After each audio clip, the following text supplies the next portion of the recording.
ইহদাহুমা।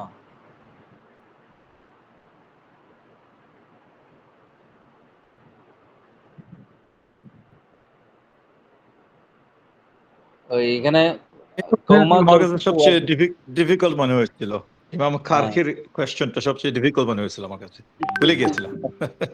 ইমাম কারকি রহমতুল্লাহ আলাইহির নিজস্ব বক্তব্য না এটা, বরং ইমামে আজম আবু হানিফার থেকে দুইটা গ্রুপে দুইটা দলে একটা কোল আলোচনা করছে। একটা হলো সাহাবাইনে, তারা বলতেছে সুন্নত। কার কথা? তারা রেফারেন্স ইমাম আবু হানিফা, ইমাম কারকির রেফারেন্স ইমাম আবু হানিফা, কিন্তু মাযহাবের ফতোয়া কি ইমাম কারকি রহমতুল্লাহ আলাইহি। কারণ কওমা জলসা এগুলা কি আমরা মাযহাব অনুযায়ী সুন্নত না ওয়াজিব? ওয়াজিব। যেটা ইমাম কারকি রহমতুল্লাহ আলাইহি রিওয়ায়াত করেছেন, এটার উপর আমাদের মাযহাবের ফতোয়া।